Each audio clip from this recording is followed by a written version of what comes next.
morning.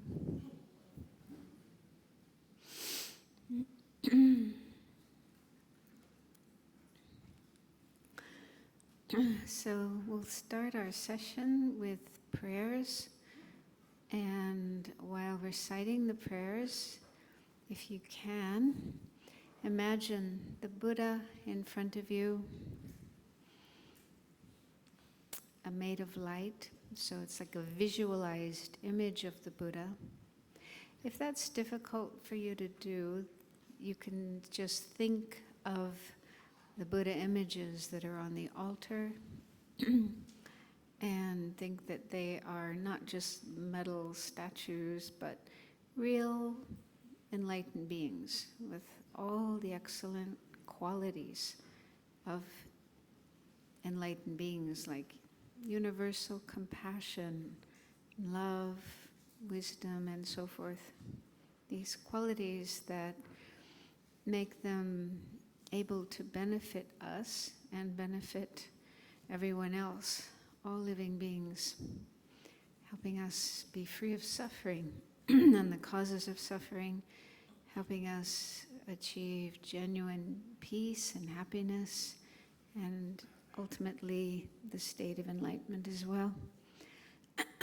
So really try to feel that the Buddhas have these excellent qualities such that we can rely upon them.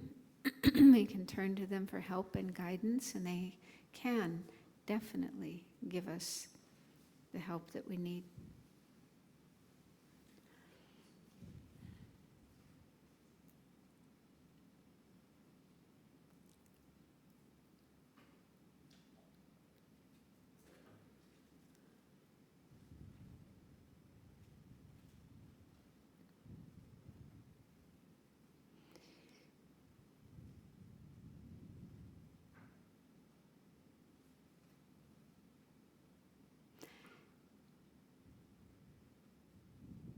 Okay, so we'll recite refuge and bodhicitta, and then the other prayers. I go for refuge until I'm enlightened to the Buddha, the Dharma, and the Supreme Assembly. By my practice of giving and other perfections, may I become a Buddha to benefit all sentient beings. I go for refuge until I'm enlightened to the Buddha, the Dharma, and the Supreme Assembly. By my practice of giving and other perfections, may I become a Buddha to benefit all sentient beings. I go for refuge until I'm enlightened to the Buddha, the Dharma, and the Supreme Assembly. By my practice of giving and other perfections, may I become a Buddha to benefit all sentient beings. Next, the 4 immeasurable thoughts. May all sentient beings have happiness and the causes of happiness. May all sentient beings be free from suffering and the causes of suffering. May all sentient beings be inseparable from the happiness that is free from suffering. May all sentient beings abide in equanimity, free from attachment for friends and hatred for enemies. Then the 7-limb prayer, which contains different methods for accumulating merit, virtue, that helps our mind to actually make progress on the path to enlightenment, and also purifying negative energy, like our bad karma, our afflictions that are hindrances to our progress on the path. Reverently, I prostrate with my body, speech, and mind. I present clouds of every type of offering, actual and imagined. I declare all my negative actions accumulated since beginningless time, and rejoice in the merit of all holy and ordinary beings. Please remain until the end of cyclic existence and turn the wheel of Dharma for living beings. I dedicate my own merits and those of all others to the great enlightenment. The mandala offering involves thinking of all the beautiful and precious, enjoyable things in the world and in the universe, and kind of mentally collecting all those, transforming them into pure offerings, uncontaminated offerings, and then offering that to the Buddhas, to all the holy beings, with the wish that they and all living beings will be able to experience these pure offerings and enjoy the Pure Land. This ground anointed with perfume, strewn with flowers, adorned with Mount Meru, 4 continents, the sun and the moon. I imagine this as a Buddha field and offer it. May all living beings enjoy this Pure Land. Idam Guru Ratna Mandala Kam Niryatayami.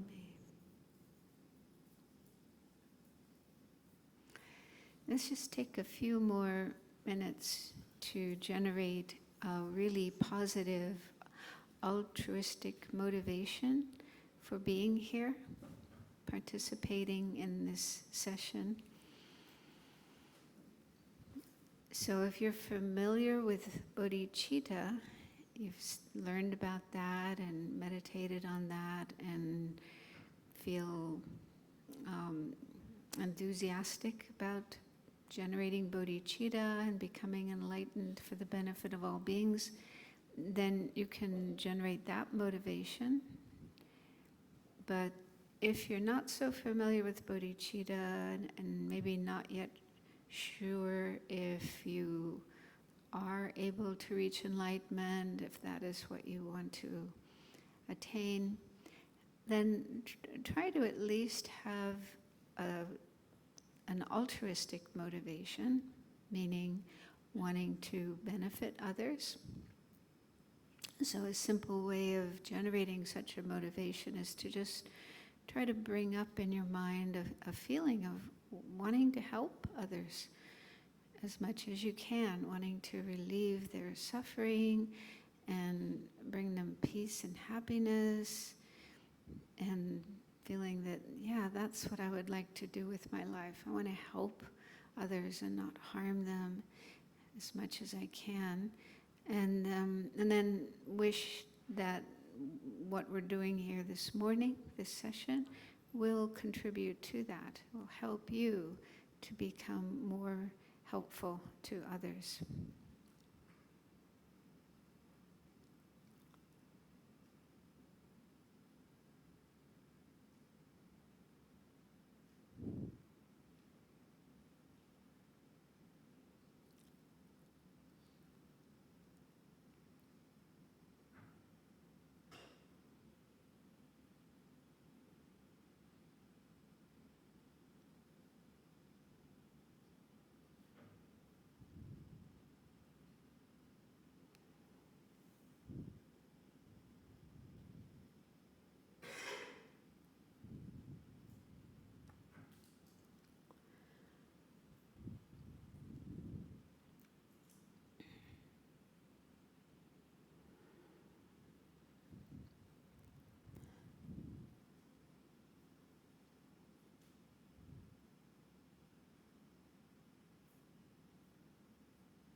So let's go right into doing meditation.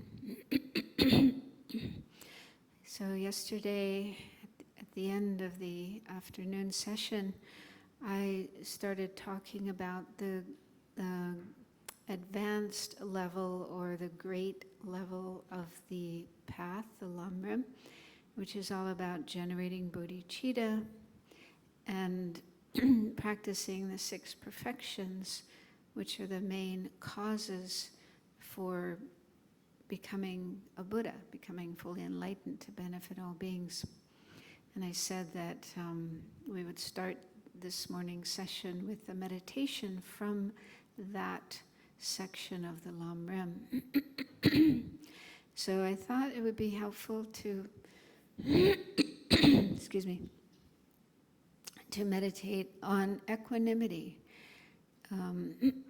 So equanimity is the state of mind that is opposite to being biased and discriminating among other people.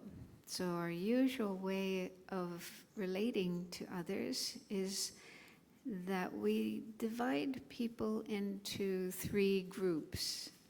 We don't do this consciously or deliberately. It's just our automatic reaction to others. So there's some people that we like.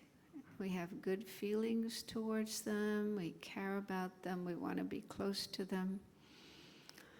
And those are usually called friends.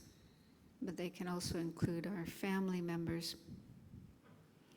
And then there are other people that we dislike.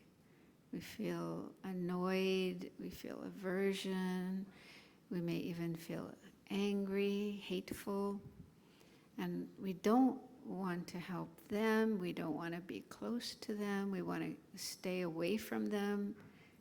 Sometimes we even want to harm them. We feel this aggressiveness and want to do harmful things or say harmful things to them. So those people are called enemies. So it's just anyone we don't like, anyone we close out from our kindness, our care, our compassion. And then there's a 3rd group of people that we neither like nor dislike, but we feel a sort of indifference, uncaring indifference. We don't really care about them that much. It's almost like they're not even there. Sometimes we don't even notice them or feel anything towards them. And those are usually called strangers, although they could be people we know, like neighbors or colleagues at work, but we just don't really get close to them and don't really like them nor dislike them. And so this is our normal way of being. And everyone who's not following a spiritual path and attained some level of spiritual experience, everyone is like this. It's just our normal way of being. But it's an obstacle to especially the Bodhisattva path, because on that path we want to cultivate love and compassion for all living beings without exception, without leaving anybody out. So that's like a necessary step towards becoming enlightened. We can't become enlightened and still have enemies, people we don't like. That just won't work. And so this is like a really important first step on the Bodhisattva's path. But it's also hard to do. It's not easy to do. But in this meditation, we'll look at how we can start working towards equanimity. So first, bring to mind a friend, a person you like, and maybe many people you like, but just choose one. And imagine that person in front of you as if they're sitting in front of you right now.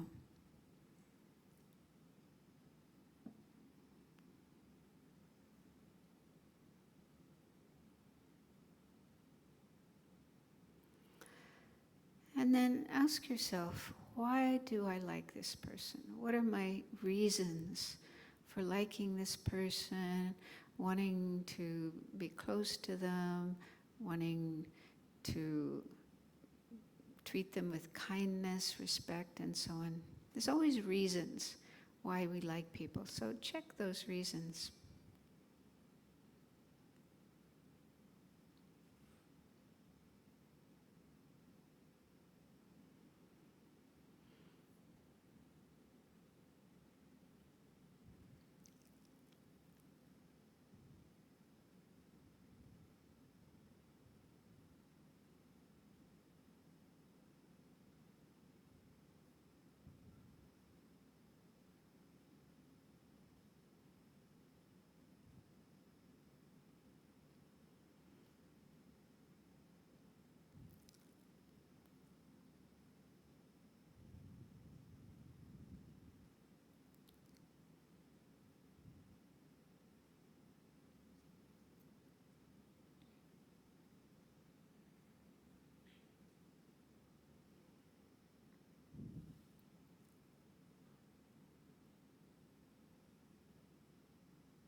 So when you check your reasons for liking this person, it's probably because you like their qualities, their way of doing things, you like certain characteristics they have. But you might also notice you like this person because they like you. They are kind to you. They treat you well. They make you happy. So see if you notice that.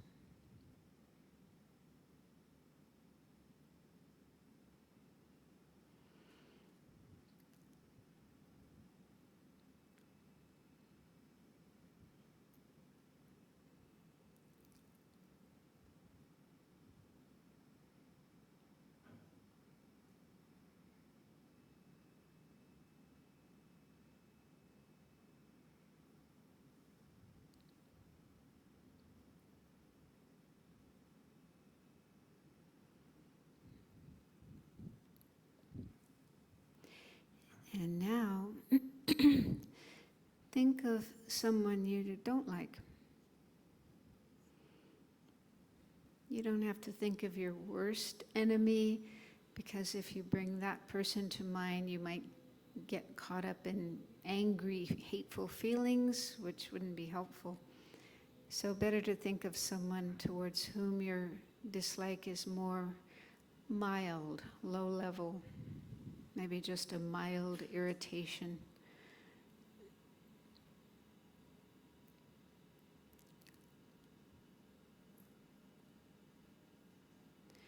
So when you think of someone like that, imagine them in front of you. You can imagine them sitting next to the other person.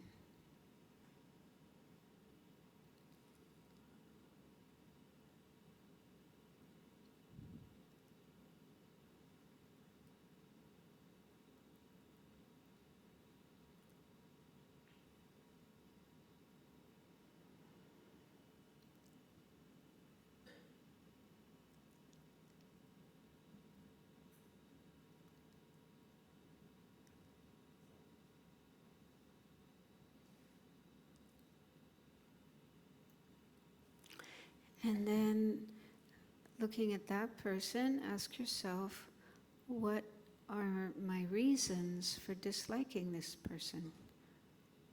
Why do I not like them?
And you probably notice that you don't like this person because of certain attitudes they have or ways they behave that you think are wrong.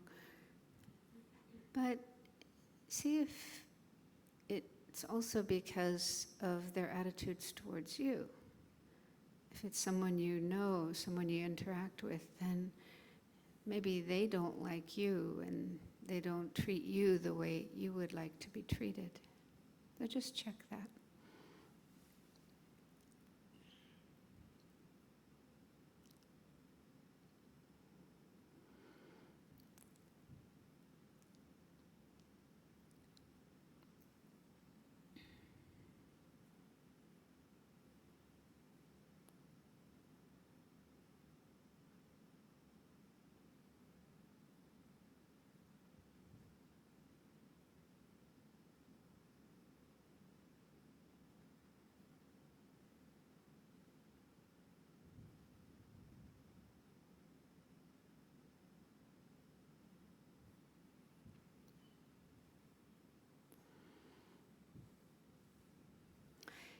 Now, think of a third person, this time someone you neither like nor dislike. That could be a neighbor, someone in the same building where you live, or a colleague at work, or just someone you pass on the street when you're walking down the street. You might know this person's name and something about them, but you just don't have any strong feelings towards them. Your feelings are more like an uncaring indifference. So try to think of someone like that and then visualize them in front of you. You can imagine them, that person between the other two.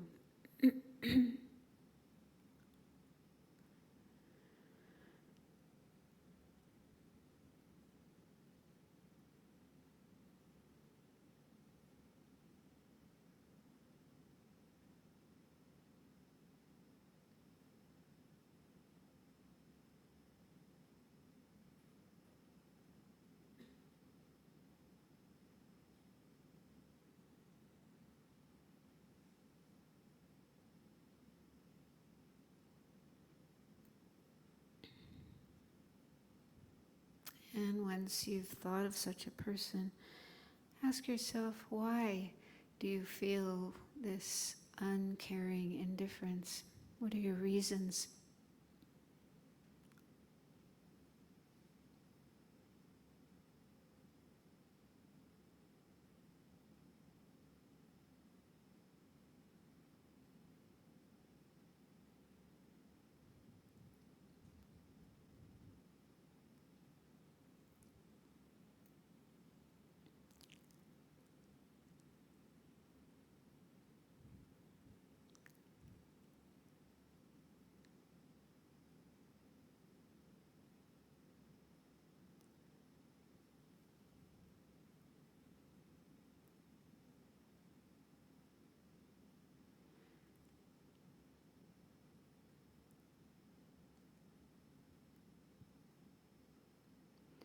So now ask yourself, if you feel good about this situation where you have very different feelings and attitudes towards these three people and different ways of behaving towards them, does this feel right? Is this something you want to continue doing?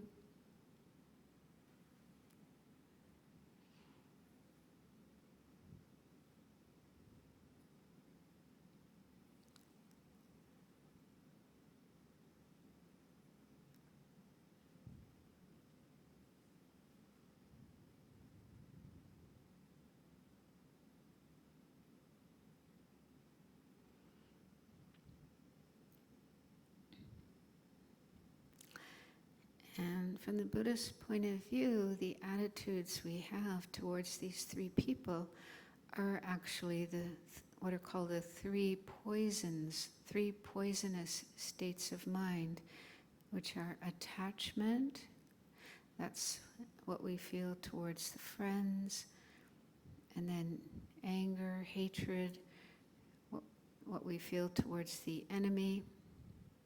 And then ignorance, sort of not really knowing the true nature of things. So that's what we have towards the stranger, the third person. And so if we let this situation continue, we keep having these feelings and acting on them, we are perpetuating those three poisonous states of mind, which are the main cause for us to be in samsara and experience the various sufferings, dukkha, of samsara. And they are hindrances to becoming free, to attaining nirvana and enlightenment, Buddhahood. So see if you can recognize that it would be good, beneficial for ourselves and others, if we work on overcoming these attitudes.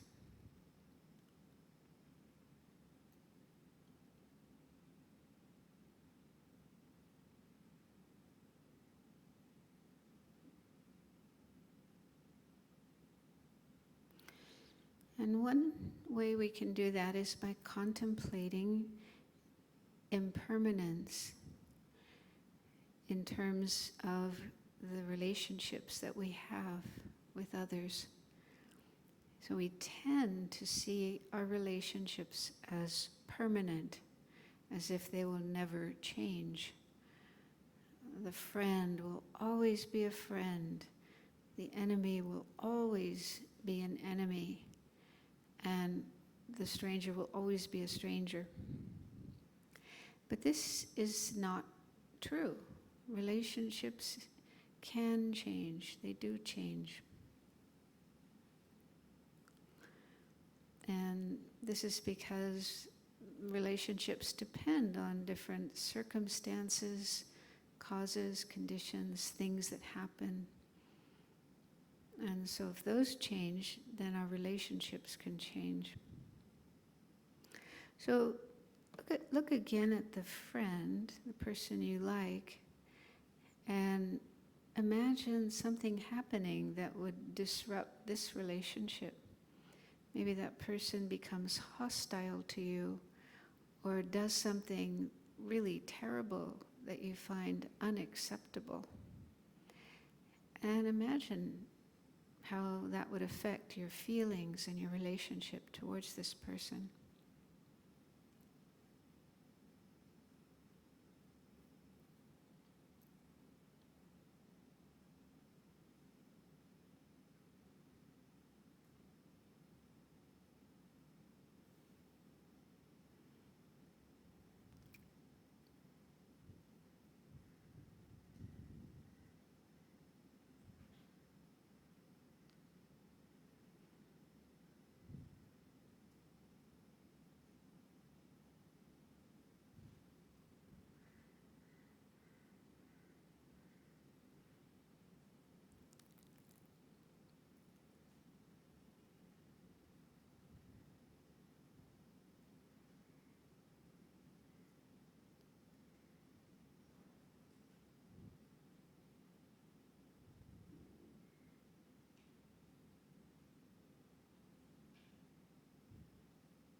Then look again at the enemy, the person you don't like, and imagine something happening that would change that relationship. Maybe that person completely changes and becomes really nice and starts doing things that you approve of, that you admire. Maybe they even help you. They do something helpful for you. Imagine that and see if that affects your feelings and your relationship with that person.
then the third person, the stranger, so this relationship could go either way, but let's imagine it going in a positive direction. So let's say you're walking down the street and you slip. The sidewalk is wet and you slip and fall and hurt yourself. And this person is nearby and they come right away and help you. So imagine that and see how that would affect your feelings towards this person.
And then just one other thing that can help us to generate more equanimity towards others is to think about how they appear in the eyes of the Buddha.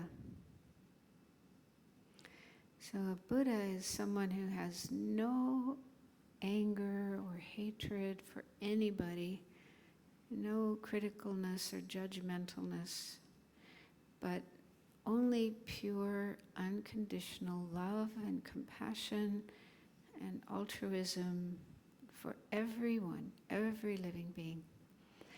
And that's partly because they've eliminated all negative attitudes in their mind and have only pure and positive ones. But it's also because they can see the potential of everyone. They can see that every person, every living being has the potential to transform themselves, become better, and eventually become enlightened, become Buddhas. So the Buddha is able to see that. And so the Buddha doesn't shut anyone out of his love and compassion, but regards every living being just like a dear child, like parents feel towards their children. So Buddha just has these warm, loving, caring feelings for everyone, every living being. So just take one last look at those three people in front of you and think that the Buddha has equanimity, the Buddha has unconditional love and compassion for all these people. And see if that can inspire you to try to develop that same attitude in yourself.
So it's said that equanimity is similar to leveling ground before building a building, right? So if you have a piece of land and you want to build a house or an apartment building or an office building, the first thing you have to do is make sure that that land is even. If it's all bumpy and uneven, and then you start building on it, your building probably won't be very stable, right? It might fall down. So in a similar way, what we are trying to cultivate on the path, especially the Bodhisattva's path, is love and compassion, positive feelings for everyone, every living being, and eventually taking on ourselves the responsibility, I will help every single living being. I will help them be free of suffering, help them have happiness. And to do that, I will become a Buddha. I will bring myself to the state of Buddhahood, enlightenment, so that I can help them. So we have to have this openness and love and compassion for everybody. Otherwise, when we start developing love and compassion, and we haven't generated equanimity, then in our mind we might say things like, may all sentient beings be happy except that one. They don't deserve to be happy. I'm not going to do anything to help them. Or may all sentient beings be free of suffering except that one. They deserve to suffer. They should suffer. So that's not right? That's not going to get us very far on the path to enlightenment. And so that's why they say it's really important for us to work on equanimity. It's like making our mind even before we start building up feelings of love and compassion. Yeah? But it is difficult. It's not easy to have equanimity. But doing a meditation like this can at least help, right? Just like thinking about impermanence, the impermanent nature of relationships. Because normally we don't think that way. When we have a friend, someone we like, someone we care about, we think, oh, this relationship will last forever. We're always going to get along with each other, and we're going to live happily ever after. Is that true? Sometimes, but I'm sure you've had experiences in life where you felt that way towards somebody at one point in time, and then something happened, some disruption happened, you got into a quarrel, maybe that person treated you really badly, hurt you really badly, or you just decided you didn't like them anymore. And then the relationship can just become totally opposite to the way it was before. The person is now on the enemy side instead of the friend side. Yeah? Have you had that experience? You don't want to admit it. It can happen. And if it hasn't yet, it might happen later. So yeah, friends can turn into enemies. And in the other way can happen too. Someone you don't like, someone you don't get along with, yeah, at one point in time. And then again, things change. And it may seem like, oh, I'll never be able to get along with this person. That it's just impossible to get along with that person. But then maybe something happens, some change happens, and you start to get closer, get to know each other, and maybe even become really good friends, right? So that can happen too. And then with strangers, people we don't know, that could go either way. Like our friends, yeah, people we are friends with now, we probably weren't friends with them since we were babies, right? There was a time we didn't know that person at all, and then, maybe we met them, and they probably didn't become friends immediately. It probably took a while to get to know them and then become friends with them. So in the beginning, they were strangers. Yeah, we didn't feel anything for them. And the same with the enemies. There was probably a time when, We didn't feel anything for them until they did something that really upset us, and then we decided we don't like that person. So just to recognize the changing nature, the impermanent nature of relationships can help to loosen our mind and open our mind to the possibility that, yeah, okay, I can change my feelings towards people. Yeah. So that's one thing that's helpful. And traditionally in the Buddhist scriptures, it's said that as we go from one life to another, we tend to meet the same people again and again, but not always have the same relationships with them. So I was just talking about in one lifetime how relationships can change, but the Buddha said they can change from one life to another. So the people we get along with now are friends in this lifetime. In past lives, they were our enemies. We may have even been on the opposite side of a war, fighting each other, killing each other, hating each other. And then we meet in this lifetime and we were friends. And vice versa. The people who we're enemies with now, in other lifetimes, were friends, family members, our brothers and sisters, our mothers and fathers, aunties, uncles, grandparents, children. And we were very close and loving with them. Yeah? So there's no such thing as a permanent friend or a permanent enemy for all of time. We go in and out of these different relationships. And so if we contemplate that, think in that way, that can help our mind be more open, not so attached to our present relationships. And I like to share this story.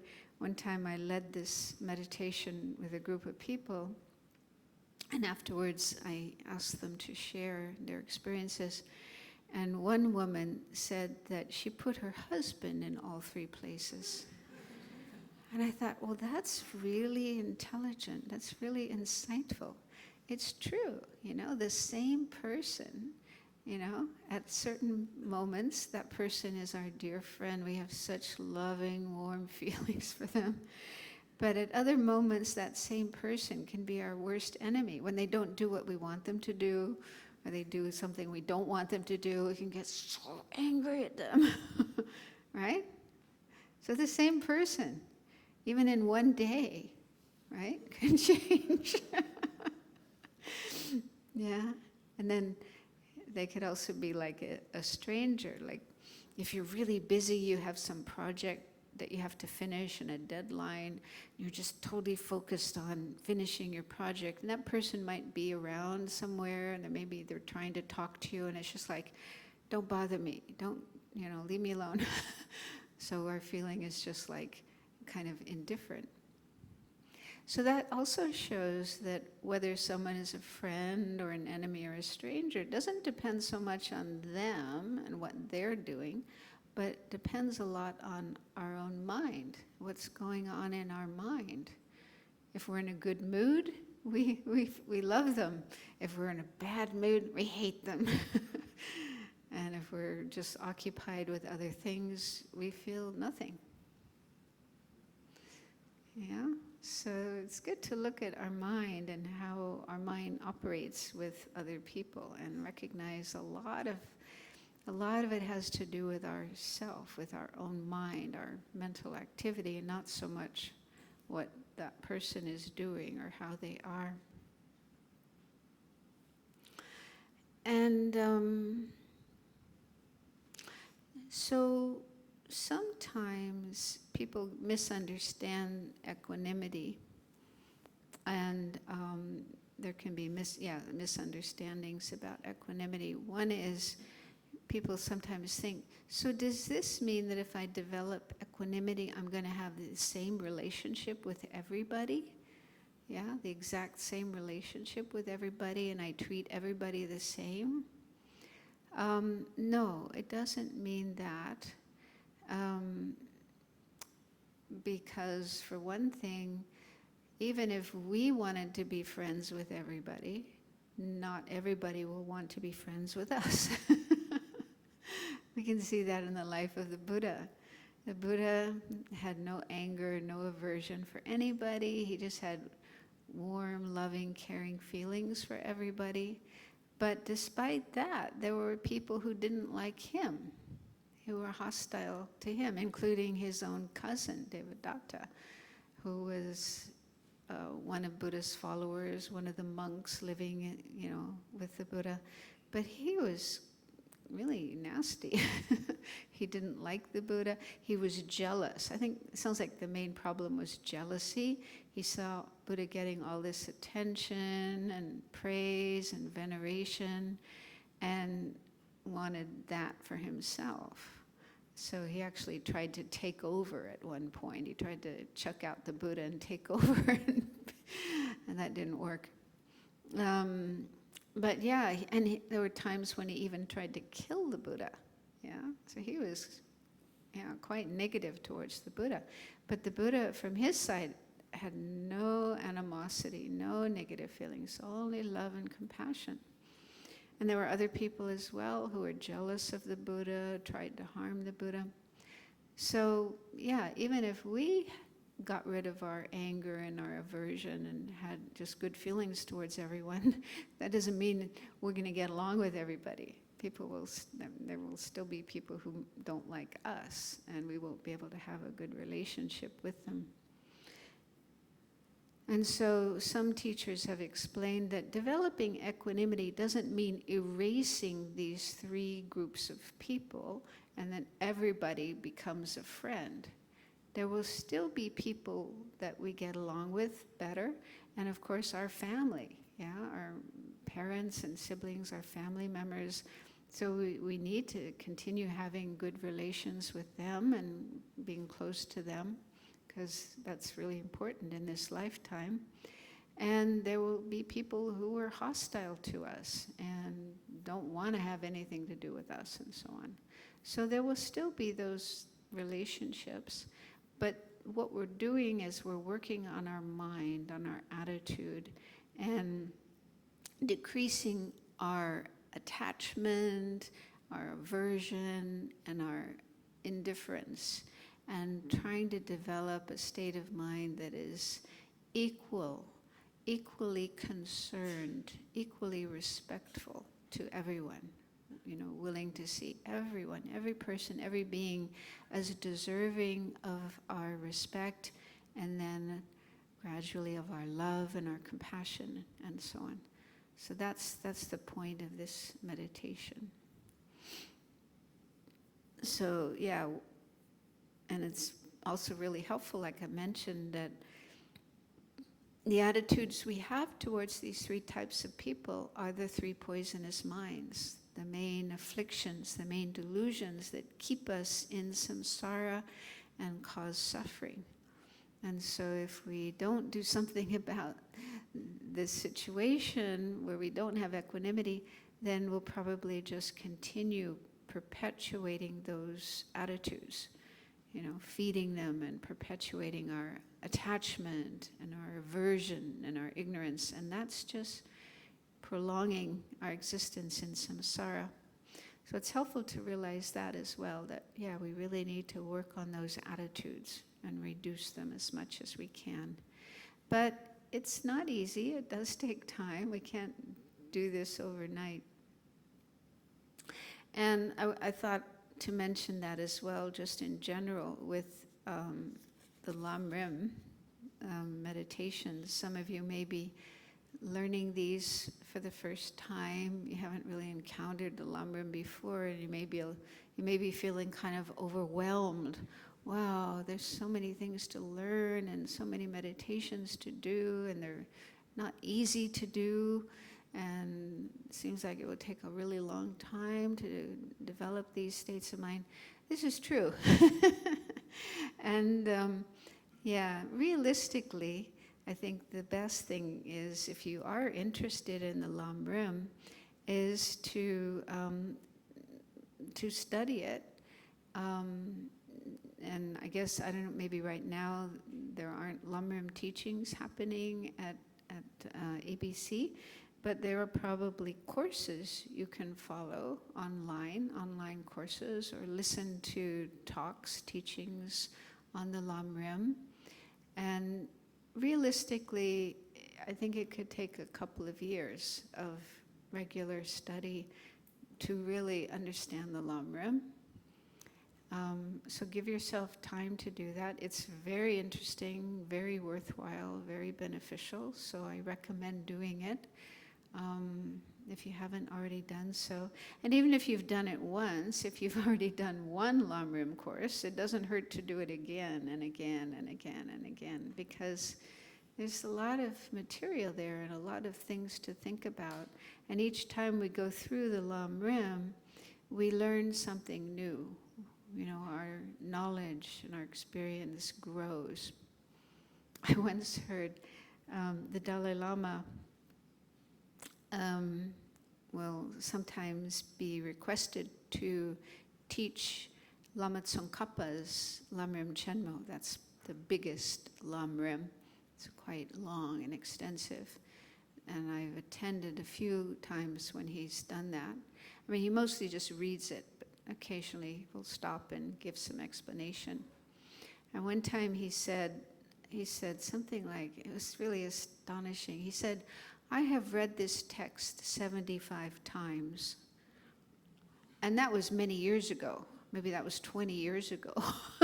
So the number is probably even more now. So he reads it sometimes when he's asked to teach it, but also on his own. He's read it. And how many books have you read? Even twice, right? Most of us, when we read a book, we read it once, and then we think, okay, I've read that, put it aside, now something else. But to read a book a second time, a third time, even 75 times is amazing. I mean, I'm not saying we have to read it that many times, but it just shows that it's something we need to read again and again, and listen to again and again, and contemplate again and again. Just once isn't enough. And each time we do, our understanding grows and deepens, and there's always new things to learn. Yeah. So it is quite useful. Yeah. So like I say, if you're new to the Lamrim, that might be a good thing to think about, to find a way to learn it, do a course, and read books, and do it with like the attitude of checking it out and trying to decide if this is what I want to do or not. Because it's not for everybody. You know, there's many different traditions of Buddhism, and each one has their own way of teaching and way of practicing, way of doing things.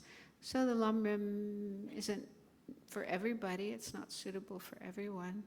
So, but you need to investigate it. You need to check it out to see if, you know, if it is right for you or not.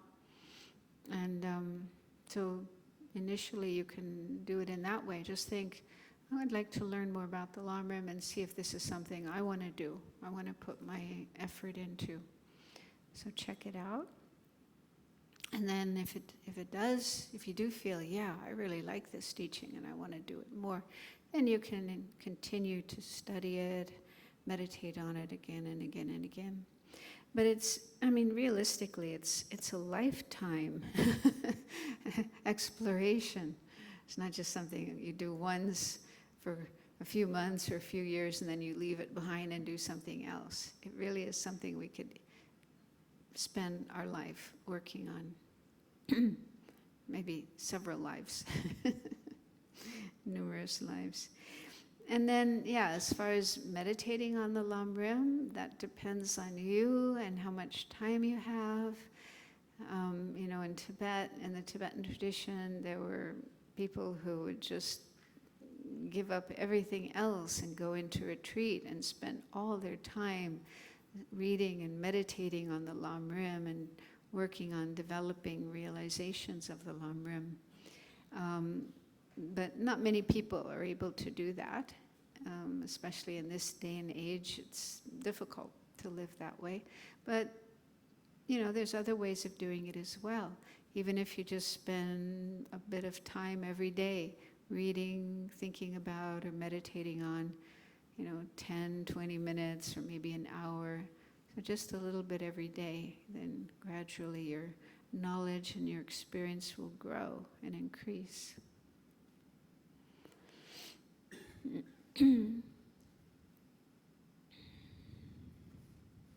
And also, I thought to mention, this is one of the books that ABC publishes and gives away for free.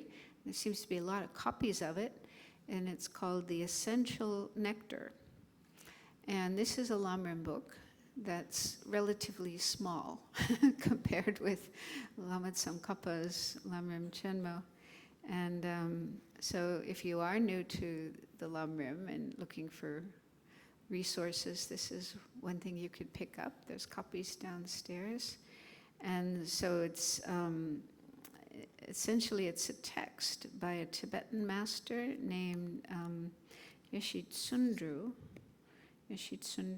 So he wrote this Lamrim text, which is in the back of the book, and it's kind of in verse form,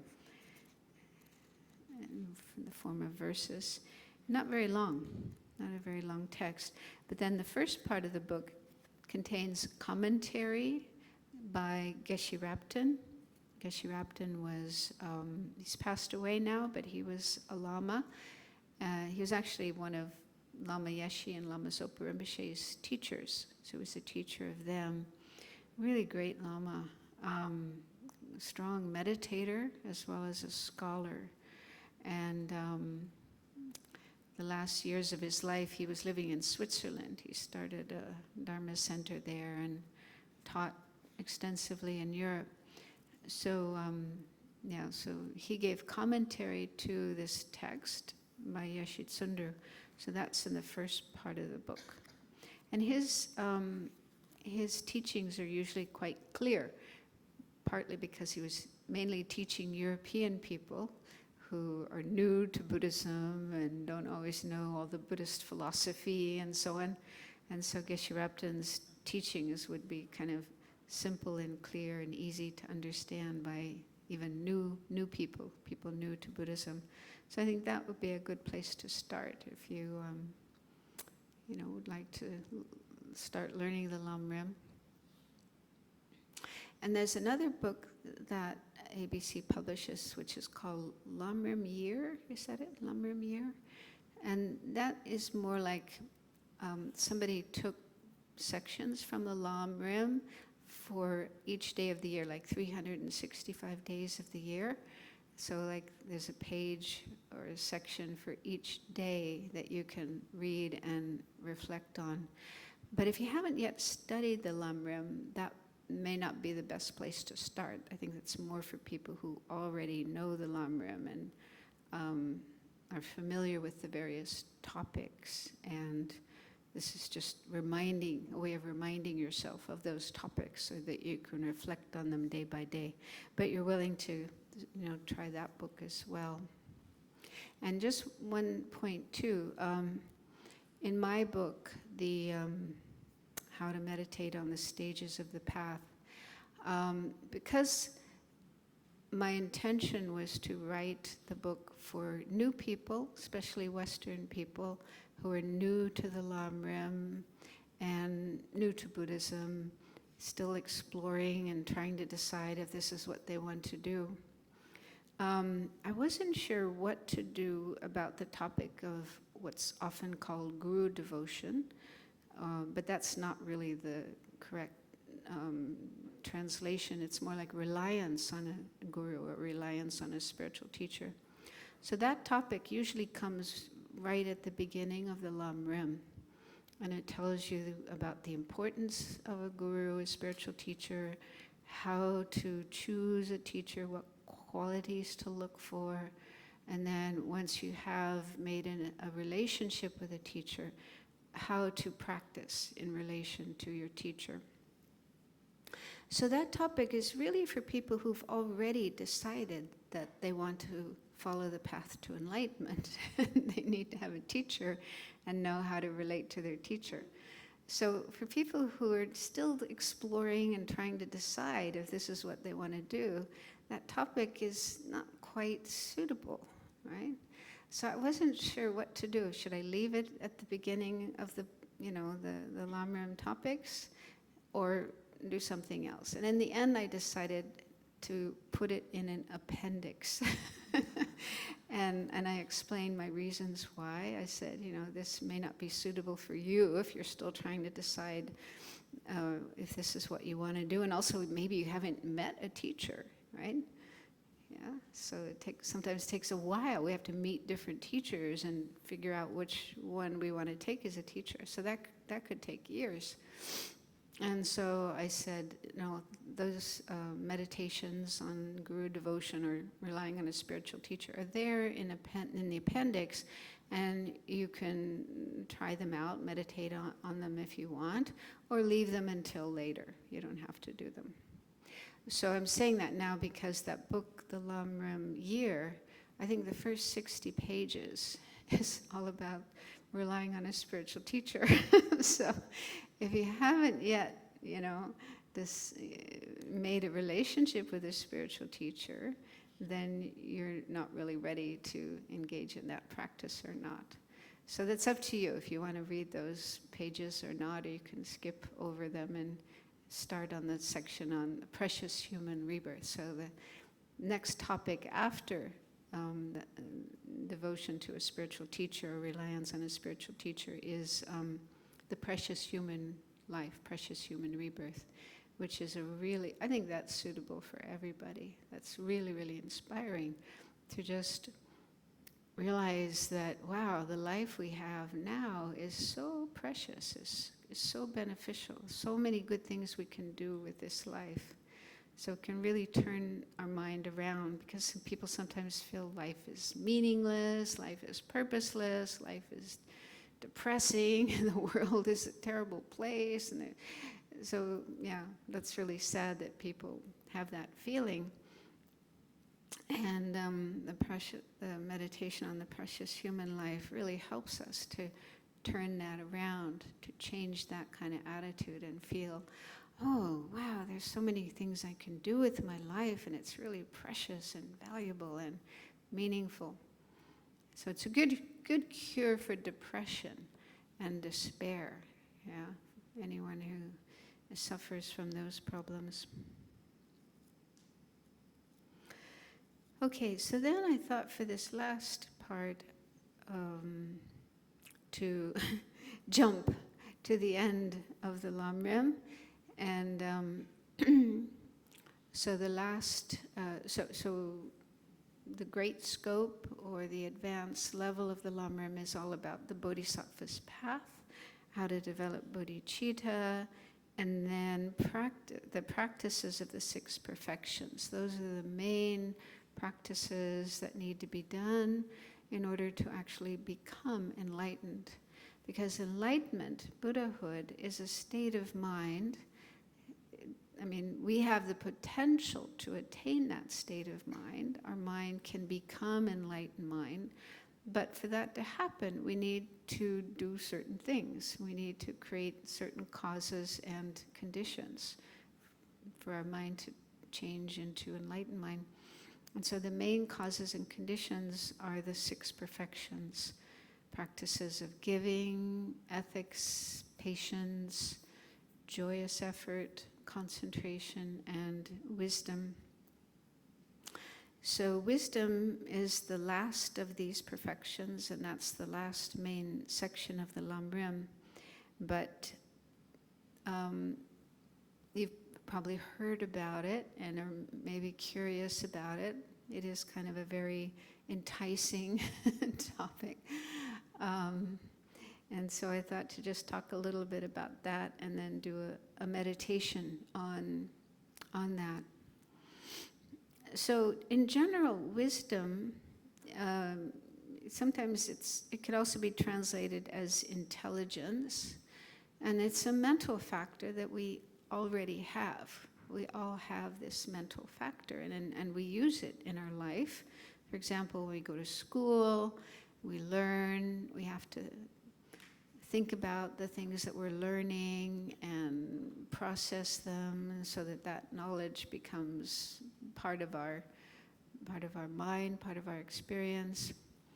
But also, we use it when we have to make choices or decisions, right? So we often have decisions that we have to make.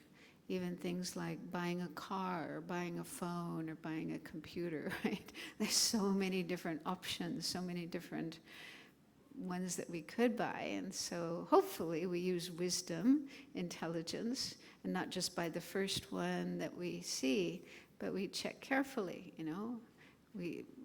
What are my needs, and which kind of computer or car or phone will provide me with my needs, and so on. So there we're using wisdom or intelligence. And also friendships, right? When it comes to choosing friends. People aren't always very wise when it comes to choosing friends. Sometimes somebody's really nice to us, gives us gifts, and then we think, oh, I'm going to be friends with this person. But then later they turn out to be kind of deceitful and harmful and not a good friend. So unfortunately, you probably know, maybe you've had that experience too with kids, right? Young kids, teenagers, they sometimes get involved with friends who aren't good for them and lead them astray, lead them into misbehavior, gangs, right?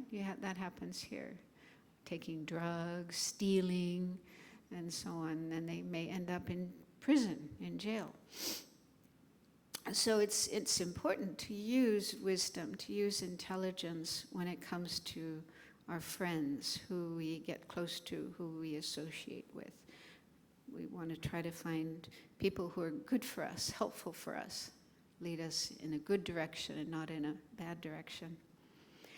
So wisdom is very important to be able to live a good life, right? And not make too many mistakes and have our life go in a good way. But it's also really important in the spiritual path. We use wisdom when we listen to teachings and learn teachings. Like Buddha said, we should think about and investigate and not just blindly believe whatever is said. We have to think about it for ourselves and check, is this helpful or not? Is this true or not? Okay? There's lots, especially, there's so many different spiritual teachers and traditions telling us different things. And so, it's important that we check carefully. Are they true? Are they helpful? Or are they false and not helpful? And so we use wisdom to investigate teachings, also to understand the teachings. So when we're listening to and learning teachings, reading books and so on, we need to use our wisdom to check. What does this mean? And, how is this helpful for me? How do I apply this to my life? And so on. So just to understand the teachings and understand the practice, we need wisdom. And there's different kinds of wisdom. There's wisdom that, just understand things like what's right and wrong, true and false, and so on. But the main kind of wisdom we need on the spiritual path is the wisdom understanding the true nature of things, the actual mode of existence of things. And the reason for this is because our main problem, I mentioned this yesterday, our main problem is ignorance. Ignorance here doesn't mean like you haven't been educated, you don't know how to read and write, but it's ignorance about the true nature of things, how things exist, like our own self. We all have a feeling of I, me, myself. We feel like we are here, we exist. But do we know ourselves as we are? Do we have a correct understanding of this I, this self, this me that we feel, that we experience. So this is one of the most important questions we need to investigate. And you've probably heard in Buddhism there's this view of, it's called selflessness, or no self, non-self, also known as emptiness. And so the Buddha came to this on his own when he was meditating and investigating his mind and his experiences and trying to understand what is the cause of suffering. Where does suffering come from? Why is he still, because he was in samsara like us. He was just an ordinary person in samsara, experiencing suffering, subject to afflictions. So he wanted to understand, why is this? What is causing this situation of being in samsara? So what he discovered was that the root problem is grasping at a self, a sense of self or I or me that doesn't really exist. Yeah? And so we're told that this is our basic problem, but we need to investigate it for ourselves and not just say, oh, Buddha said there's no self, therefore, I'll believe that. I'll go along with that. There's no self. And that's not enough. That doesn't work. We have to investigate this for ourselves. We have to look into our sense of self, I, me, and just check. Am I seeing myself correctly or not? Do I exist the way I think I do or not? We have to go through a process of investigating this on our own. And it's a difficult topic, very, very difficult, one that requires first study. We have to listen to teachings on this subject and discuss with our teachers and our friends to make sure we have a correct understanding of it, and then meditate on it in order to actually reach the experience, the actual first-hand experience of selflessness. And that's the meaning of wisdom. This is the main kind of wisdom, is the wisdom that realizes selflessness or emptiness. And so it's something we need to go about carefully and skillfully, wisely, and not just, some people may think, oh, I understand that, and they sit down and meditate, but what they're meditating on may not really be emptiness. It may be something completely wrong. And then they just may become more confused instead of getting closer to enlightenment. So selflessness or emptiness is something we can know, we can understand, we can realize. But it's said to be a hidden phenomena, something hidden. The meaning of that is it's not something we can perceive with our senses. We can't see it with our eyes or hear it with our ears, or it doesn't have any kind of properties like that our senses can know. The only way we can understand emptiness is with our mental consciousness, our sixth consciousness, mental consciousness. And so we have to first, that's why I say, listen to teachings, read, study, and develop a conceptual understanding.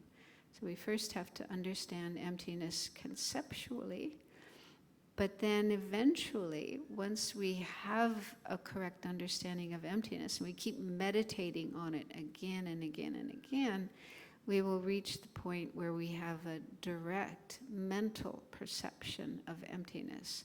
So it's part of the mental consciousness. It's the sixth consciousness, but it's non-conceptual.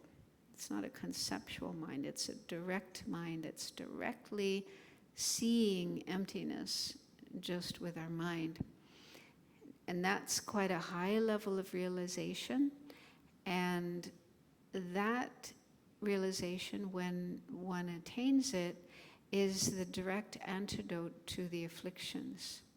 So with that direct non-conceptual realization of emptiness, then the afflictions like ignorance, anger, greed, and so on, all these negative states of mind, they get eliminated.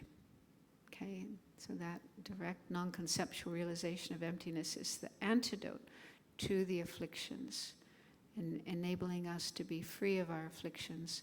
And that's what we need to do, whether we want to attain nirvana, liberation, or we want to attain enlightenment, Buddhahood. We have to get rid of the afflictions, the obscurations in our mind. And the only thing that does that is this direct realization of emptiness, which is why it's so important, this topic is so important to learn about and meditate on. But in the beginning, to first generate an understanding of emptiness or selflessness, it said that we have to use a reason. We have to use reasoning to prove to our mind, to convince our mind that things are empty. They don't exist the way they normally appear. And it said that the best reason, and yeah, I think in some ways the easiest, maybe, is what's called dependent arising. So I thought to talk a little bit about that and then do a meditation on it. So dependent arising simply means that things depend on other things for their existence. And this is true for everything. Everything that exists depends on other things in order to exist. Nothing is independent. Nothing is able to stand alone, totally separate, totally cut off, autonomous. Nothing exists that way. Everything is dependent. And why this is helpful to understand emptiness is because our false, mistaken way of seeing things, like our own self and everything else, it seems as if things are able to exist on their own, that they stand alone, they're autonomous, they're independent. Now this is something subtle, not easy to recognize, because you may think, no, I don't think that way. Like these flowers, for example, yeah?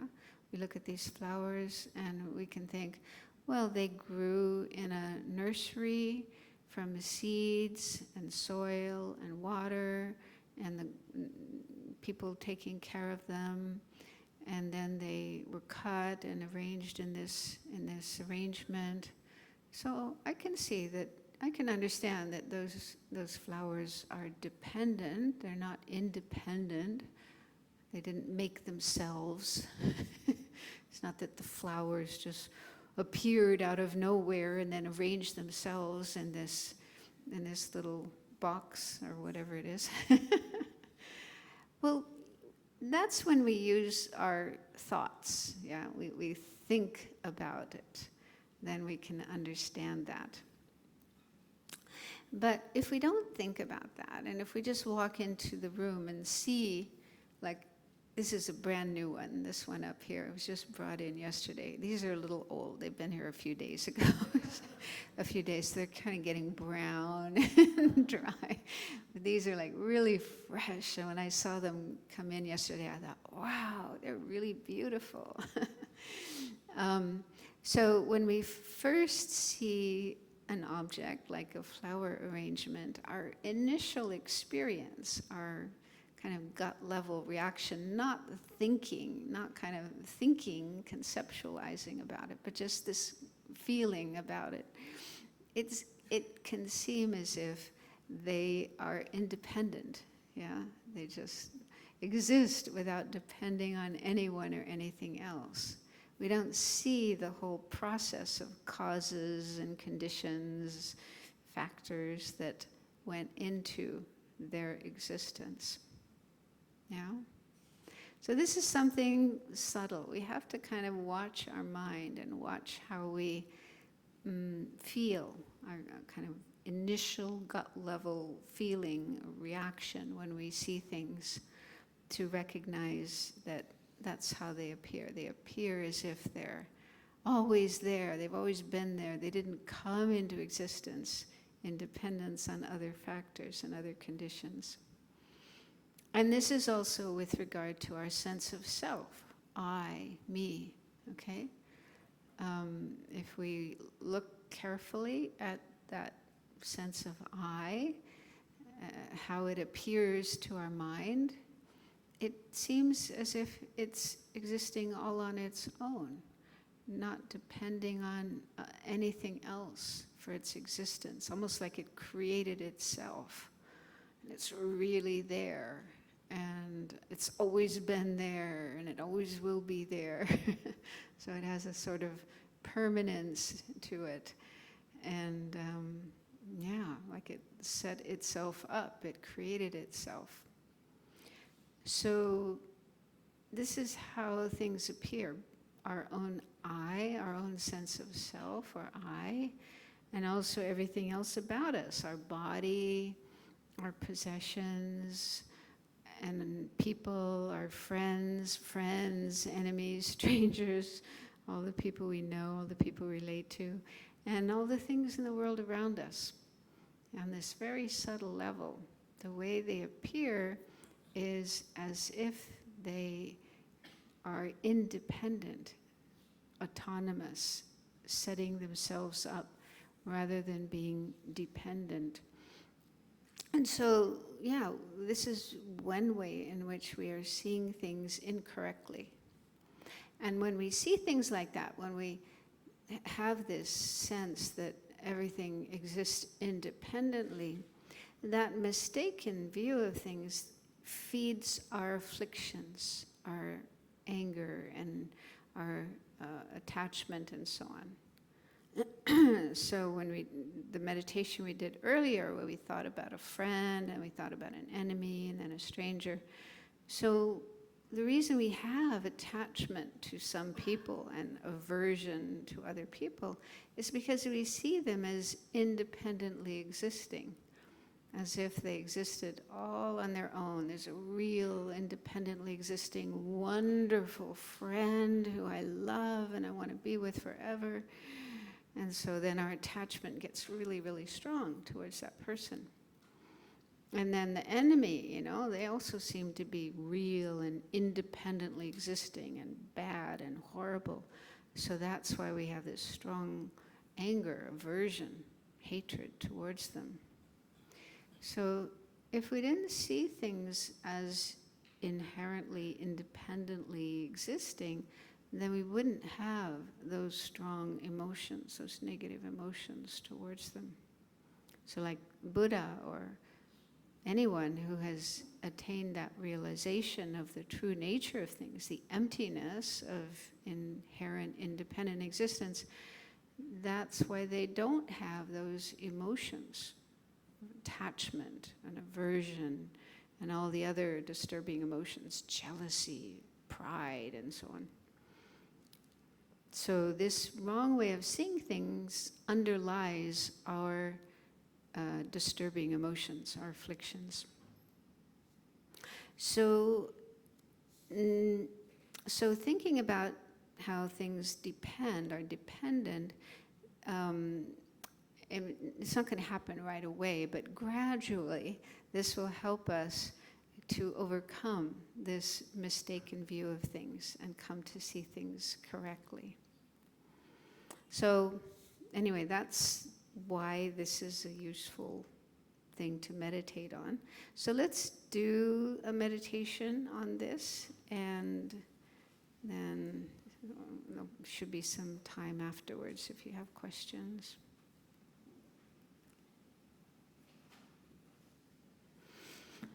Okay, so if you're feeling uncomfortable, you want to stand up, stretch for a few moments before we start the meditation, and please do that.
Okay, so when you feel ready, you can start to get into a good position for meditation.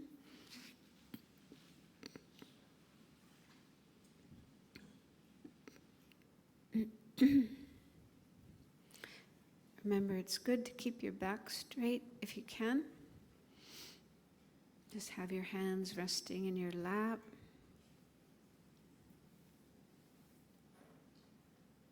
And if you can, keep your eyes open just a little bit so there's some light coming in, helping you to stay awake and alert.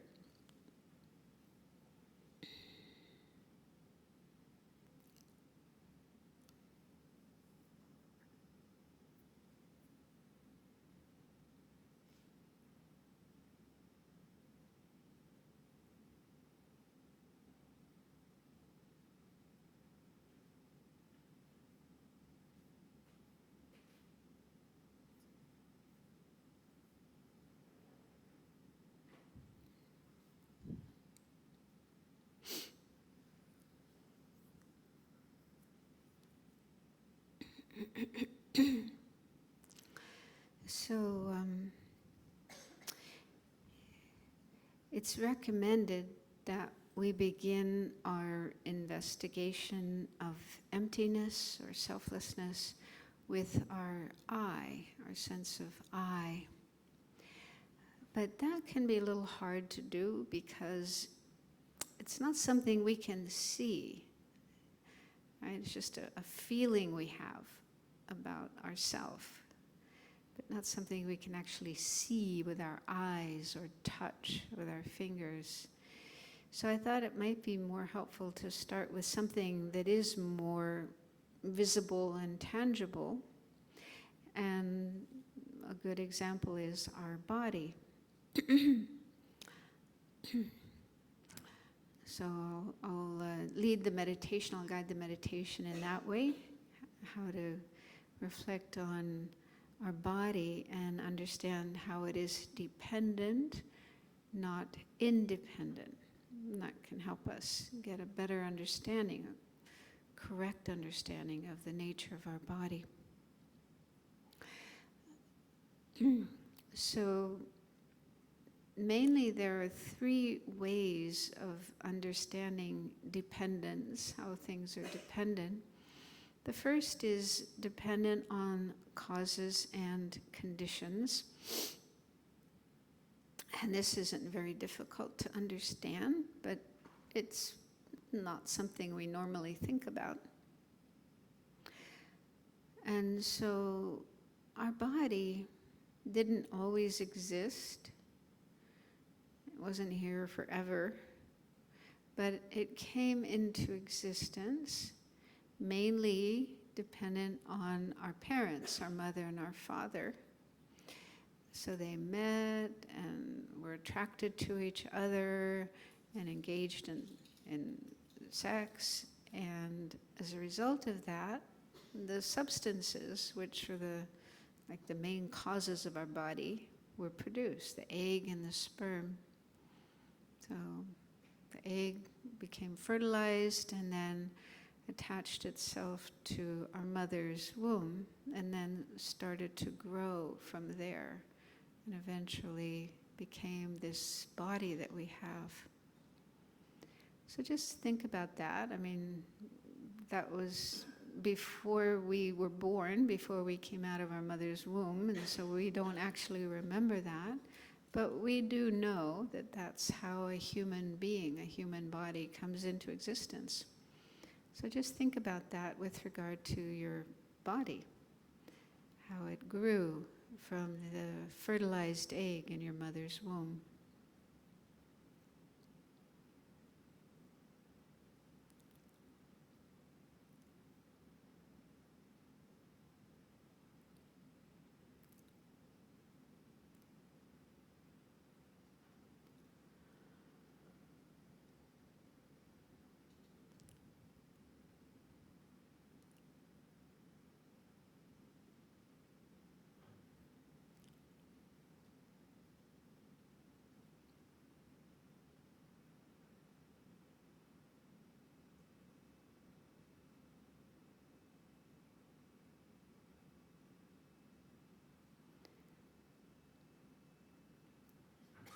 And while it was growing in your mother's womb, it was dependent on receiving the proper nutrients from your mother's body, as well as oxygen. So if those were lacking, then your body wouldn't have been able to grow and develop properly.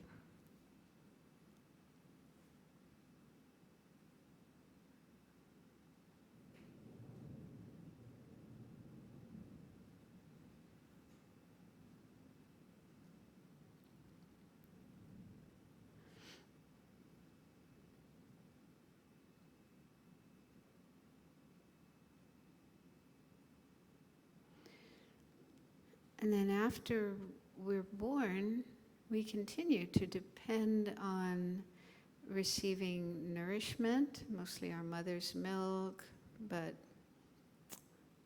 also water and the air that we breathe, and tender, loving care by our mother and other family members. So our body was also dependent on those things, those factors, in order to grow and become what we are now.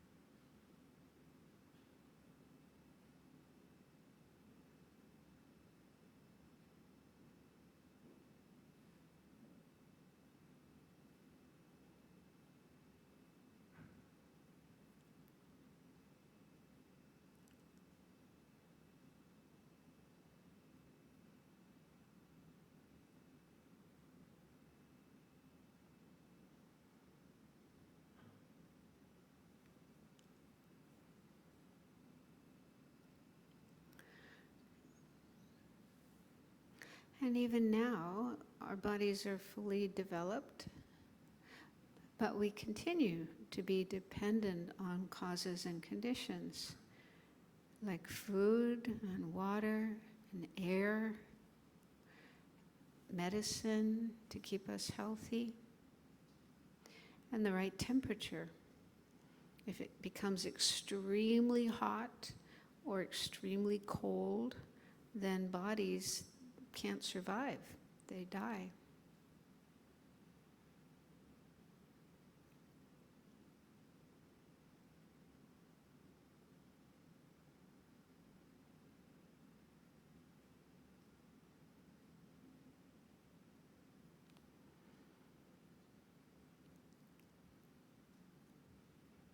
So see if you can understand how our bodies are dependent on causes and conditions, and therefore they don't exist independently.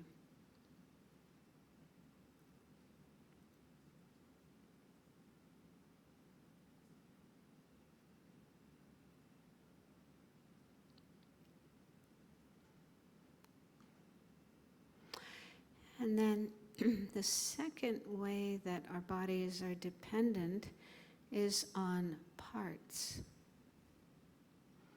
So everything is made up of parts. Nothing is one whole partless thing. So our body has many parts. We can see some of the parts. We can see our arms and our legs and our feet and toes, fingers, and our head and ears and eyes. So some parts we can see, and we know that inside there are many other parts as well, like the different organs, brain, heart, stomach, liver, and bones, blood vessels, veins, nerves. There's many, many, many parts that make up the body. And even the parts themselves are made of parts. For example, cells. And then even at a smaller level, molecules, atoms, subatomic particles.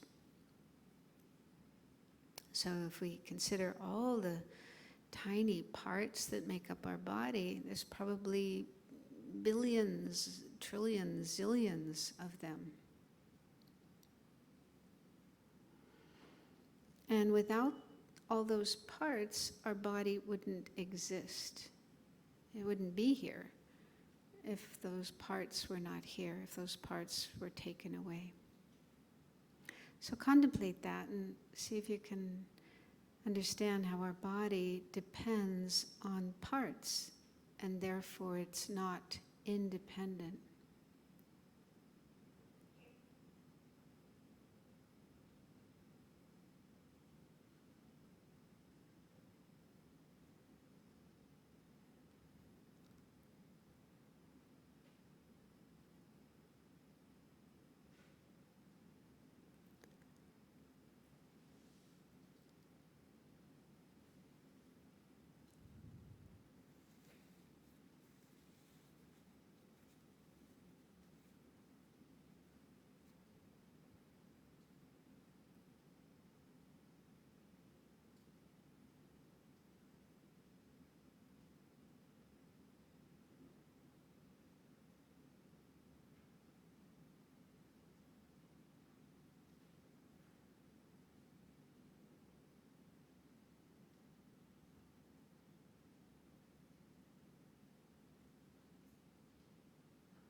So those first two ways that our body is dependent aren't very difficult to understand. But the third way is more difficult. But let's give it a go. So this third way that our body is dependent is that it's dependent on concepts and terms or names. And this is known as dependent imputation, being dependent on imputation. So when we see or think of our body, we have this idea, body, my body. And it can seem as if body is something real, existing on its own, from its own side. If that was true, then we should be able to find that body, point to something as being body. But whatever we point to, whatever we put our finger on, is just a part of the body. Like if we touch our arm isn't our body. Our arm is an arm. It's just a part of the body. Or if we touch our chest, sometimes we say I and touch our chest, but our chest isn't our body, it's just a part of the body.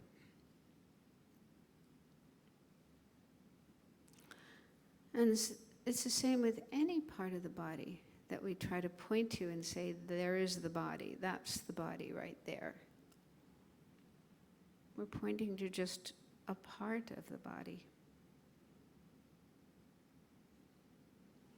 So as we just contemplated the different parts of our body, how our body is a combination, a collection of many, many, many parts, is any of those parts itself a body?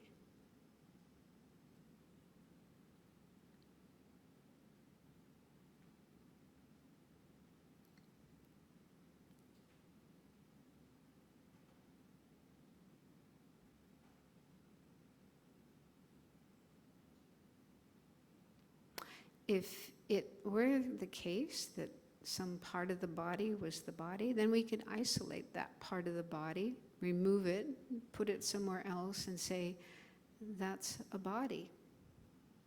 Like our heart, for example. We could take out the heart and put it somewhere and say, that's the body. But clearly that doesn't work. That doesn't make sense.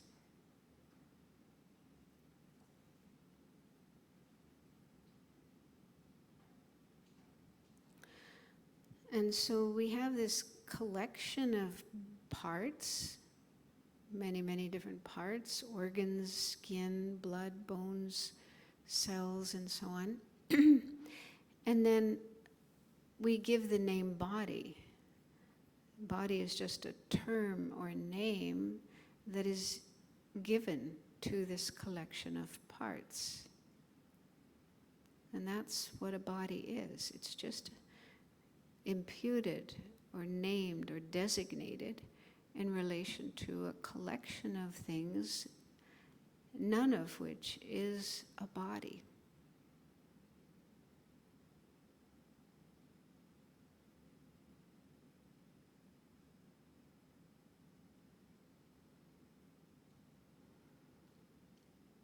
So when we try to find body, something existing on its own, independently, real from its own side, then we can't find it. It's just imputed, designated in relation to a collection of non-bodies.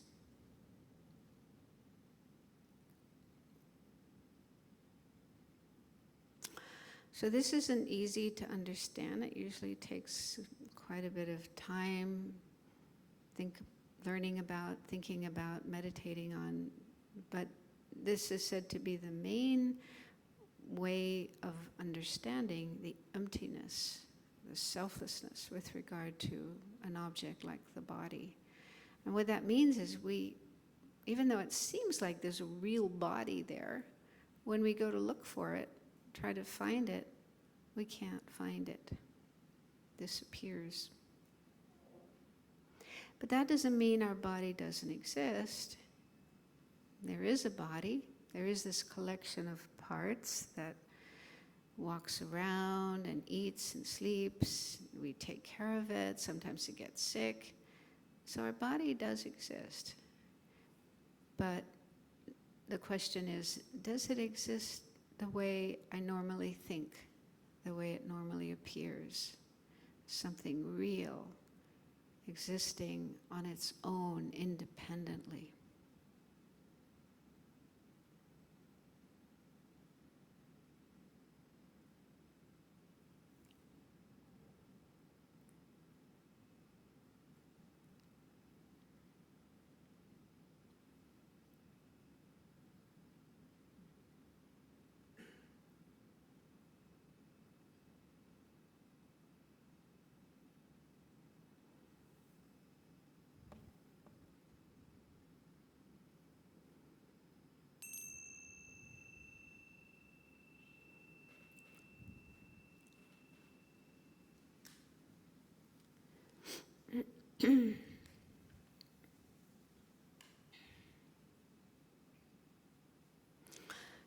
So when we first hear about this notion of dependent arising and hear teachings on it or do a meditation on it, we might think, what's the big deal? Like, doesn't seem terribly interesting or meaningful. That was my reaction. But the more I learned about it and thought about it, meditated on it, the more I felt this really is very important. And the great masters like Nagarjuna and Chandrakirti, Lama Tsongkhapa, the Dalai Lama, really praise dependent arising. They say this is really an excellent way in which to understand the true nature of things and overcome ignorance. But it can take time to appreciate it, even to understand it and see it as something valuable. So if you don't find it particularly helpful or interesting right now, don't give up on it. Keep learning about it, keep looking at it, and hopefully it will become more meaningful, make more sense to you. I also find that thinking about how things are dependent is a helpful way of dealing with afflictions, afflictive emotions. Like, for example, if I feel angry at somebody, if I, have this feeling of anger or aversion towards another person, I find it helpful to think about how that person came into existence. They weren't always existing, right? They weren't here forever. But they came into existence, starting off in their mother's womb, as this tiny little zygote that we can't even see with our eye. And then that grew and developed into a fetus, and then a baby, and then they came out of the mother's womb as this little baby, probably very adorable, very cute, very lovable, right? And then became a little child, and then grew gradually to an adult, and so on. And they're continuing to depend on causes and conditions in order to go on existing.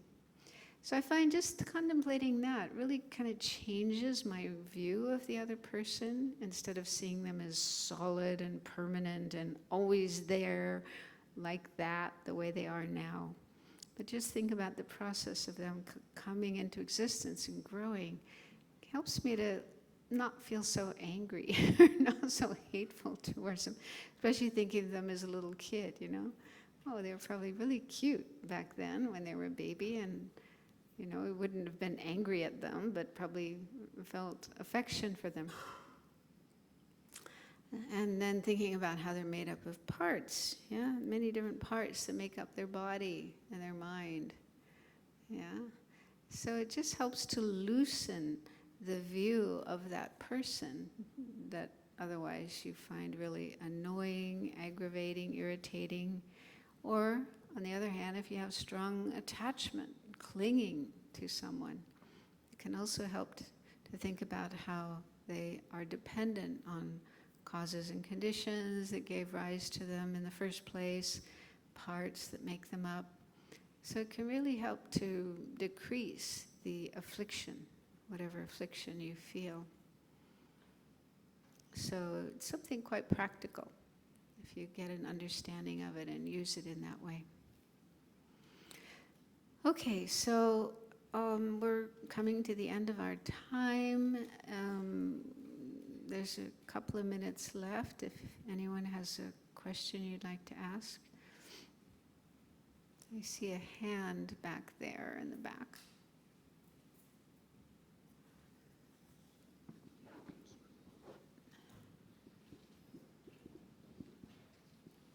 Okay. Thank you, Venerable, for another very meaningful sessions. Is it actually a desired state to have a dreamless sleep? And I don't know, I just come across this term suddenly, like, to actually have no dreams when sleeping. And is meditation one of the techniques to achieve that? I've never heard that question before. I don't know. Yeah, I haven't heard any teacher talk about that, it would be good to have dreamless sleep, and if meditation can help with that. I don't know. I don't know the answer to that. I mean, isn't there something in science about how, or maybe in physiology or psychology, that dreamless sleep is more restful? Is that true? Anyone heard that?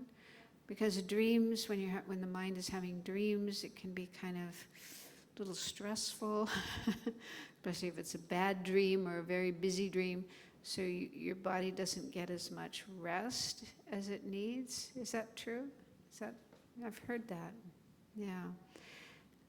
So maybe from the point of view of physiology or health, that may be the case, but I haven't heard that in Buddhism. It may be true, it's just not something I've heard. So I don't know.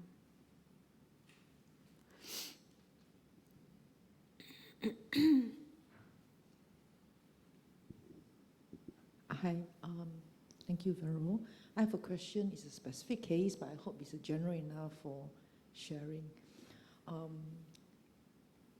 had the misfortune to have family members, which I care and wish to help. I could see the affliction in the causes, and yet when I try, I'm not able to help much.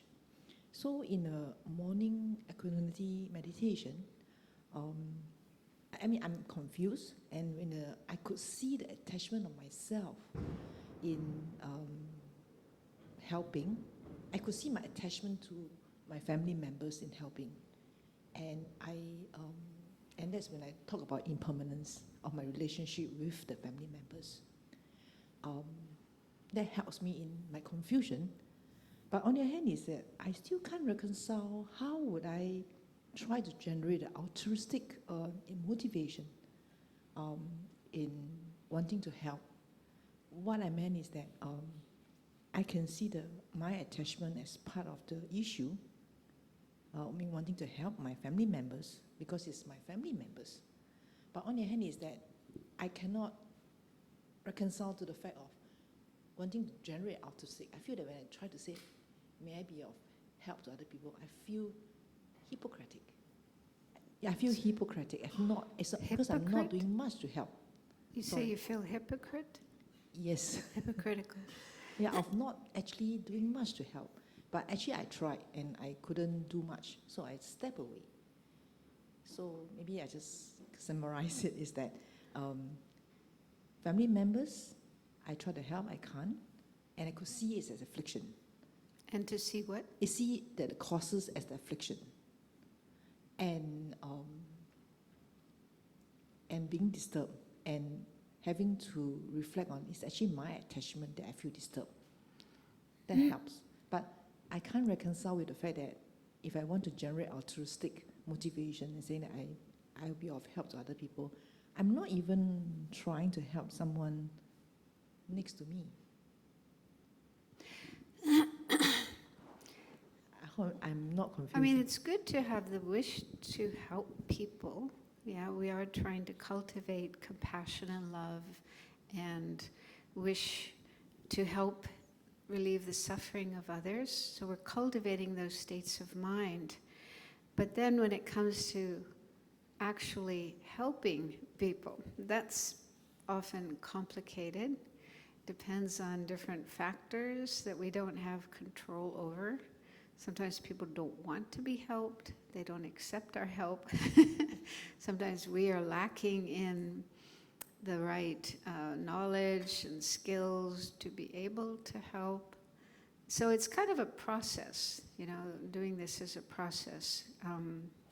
We need to, yes, have the wish to help, but we also need to develop skills and wisdom and, the ability to help. So it's not something just like immediate. And it's good to be aware of things like attachment, which naturally we feel with family members and friends. We have more attachment for them and want to help them more than people we're not so close to. And so that's why, again, equanimity is really important, to try to not favor some people over others, but, gradually cultivate the wish to help everyone, every being. But we also need to recognize limitations, yeah?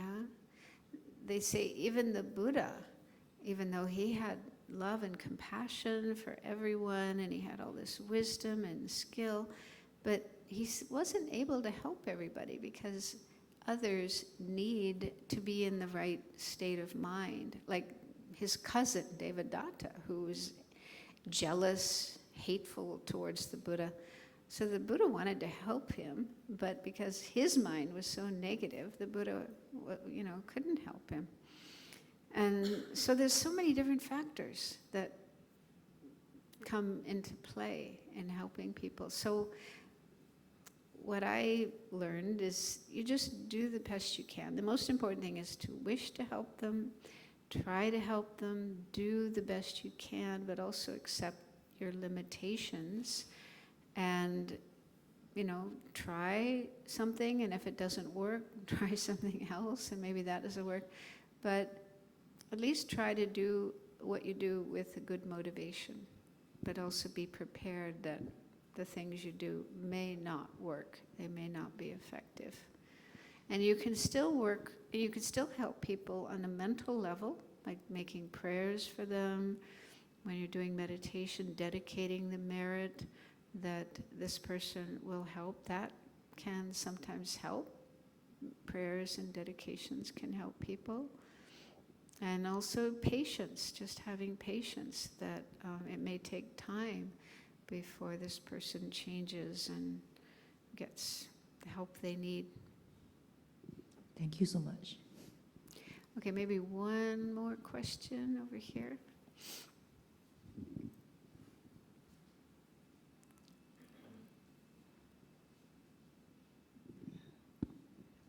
Thank you, Venerable, for your precious teaching. My question may be more one of clarification. Does analytical meditation lead to insight? And I think it's my clarification on the word insight. You mentioned there's inferential realization and direct realization. So does the word insight refer to direct realization and also inferential realization? So that's one thing, to clarify the meaning of the word insight in relation to analytical meditation.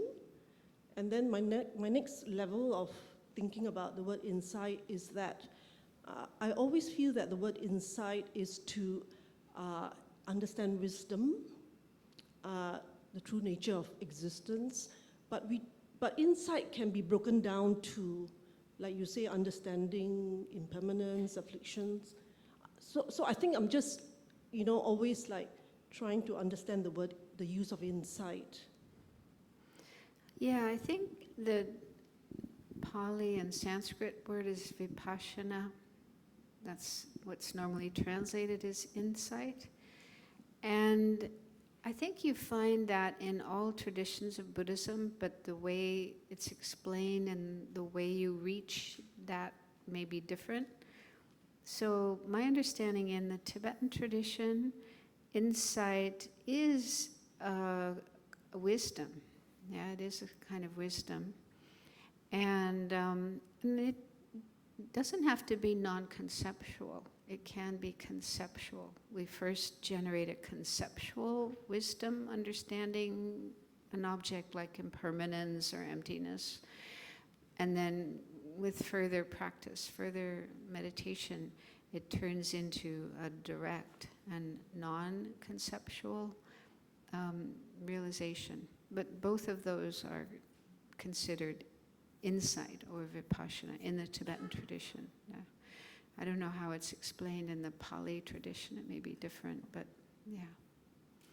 And so, yeah, that is the real purpose of analytical meditation. Analytical meditation is for the purpose of attaining insight, wisdom that understands things as they are.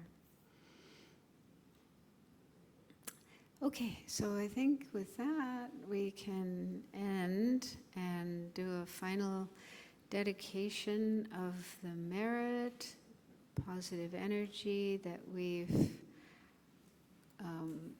created this morning, and we can also think the whole weekend.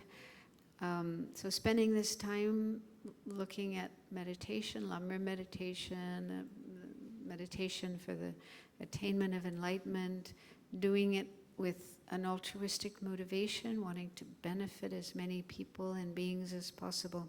So we've definitely created a lot of merit, especially during this time of merit multiplying. So any merit we create is multiplied many times. So we've created a lot of merit, a lot of good energy, virtue.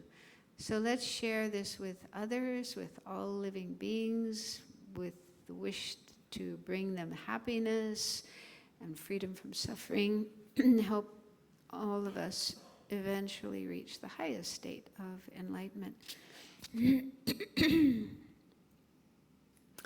Due to the merits of these virtuous actions, may I quickly attain the state of a Guru Buddha and lead all living beings without exception into that enlightened state.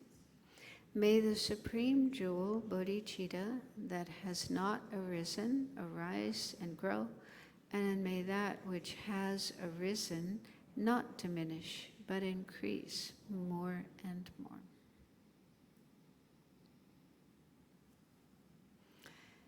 Thank you for coming, and I hope it's been beneficial for you and will help you to quickly reach enlightenment.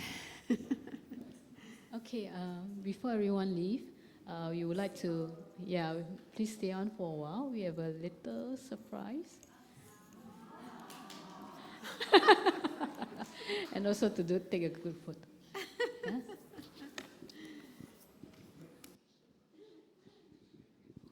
Yeah? So this is a little surprise. Venerable Sangye Khadro's birthday is on the 11th of March. So it's wishing her in advance, happy birthday. And so this cake is offered from the Friends of Shavasti Abbey. And we'd like to offer from ABC a bouquet for her. And wishing her very much long life and good health. And may all your wishes be fulfilled spontaneously.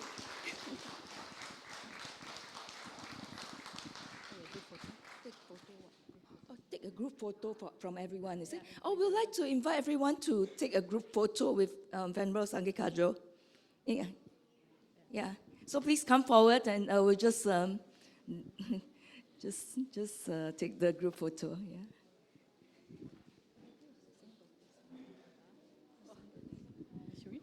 Oh yeah, we'll sing birthday song first. We say, okay, let's do that. Yeah. Okay, come on. Happy birthday to you. Happy birthday to you. Happy birthday to Venerable. Happy birthday to you. Is there any cake cutting or no?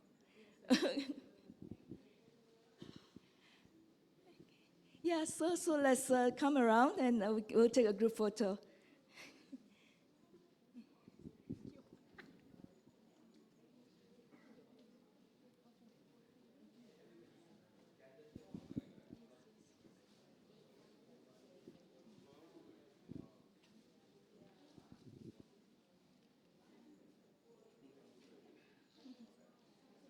Maybe you have to move the table.